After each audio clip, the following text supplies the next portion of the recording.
ಸಿದ್ದರಾಮಯ್ಯ ಆರೋಗ್ಯದಲ್ಲಿ ತುಸು ಏರುಪೇರು. ಯತೀಂದ್ರ ಸೇರಿ ಹಲವರಿಂದ ಆರೋಗ್ಯ ವಿಚಾರಣೆ.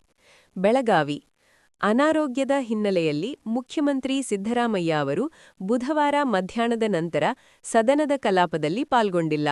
ಬೆಳಗಾವಿ ಪ್ರವಾಸಿ ಮಂದಿರದಲ್ಲಿ ಸದ್ಯ ವಿಶ್ರಾಂತಿ ಪಡೆಯುತ್ತಿದ್ದಾರೆ. ಮುಖ್ಯಮಂತ್ರಿಗಳ ಆರೋಗ್ಯ ವಿಚಾರಿಸಲು ಹಲವು ನಾಯಕರು ದೌಡಾಯಿಸಿದ್ದರು. ನ್ಯಾಷನಲ್ ಹೆರಾಲ್ಡ್ ಪ್ರಕರಣದಲ್ಲಿ ನ್ಯಾಯಾಲಯ ನೀಡಿದ ತೀರ್ಪನ್ನು ಬೆಂಬಲಿಸಿ ಕೇಂದ್ರ ಸರ್ಕಾರ ಸುಳ್ಳು ಪ್ರಕರಣ ದಾಖಲಿಸಿದ್ದನ್ನು ಖಂಡಿಸಿ ಸುವರ್ಣ ವಿಧಾನಸೌಧದ ಆವರಣದಲ್ಲಿ ಇಂದು ಬೆಳಗ್ಗೆ ನಡೆದ ಪ್ರತಿಭಟನೆಯಲ್ಲಿ ಸಿದ್ದರಾಮಯ್ಯ ಪಾಲ್ಗೊಂಡಿದ್ದರು. ಅದಾದ ಬಳಿಕ ಸದನದೊಳಗೆ ಹೋದರು. ಅನಾರೋಗ್ಯ ಕಾಣಿಸಿಕೊಂಡ ಹಿನ್ನೆಲೆಯಲ್ಲಿ ವಿಶ್ರಾಂತಿ ಪಡೆಯಲು ಪ್ರವಾಸಿ ಮಂದಿರಕ್ಕೆ ಆಗಮಿಸಿದರು. ಪುತ್ತ ವಿಧಾನ ಪರಿಷತ್ ಸದಸ್ಯ ಯತೀಂದ್ರ ಸಿದ್ದರಾಮಯ್ಯ, ಸಚಿವ ಬೈರತಿ ಸುರೇಶ್, ಮಾಜಿ ಸಚಿವರಾದ ರಮೇಶ್ ಜಾರಕಿಹೊಳಿ, ಜಿಟಿ ದೇವೇಗೌಡ ಸೇರಿ ಹಲವು ನಾಯಕರು ಸಿಎಂ ಸಿದ್ದರಾಮಯ್ಯ ಅವರನ್ನು ಭೇಟಿಯಾಗಿ ಆರೋಗ್ಯ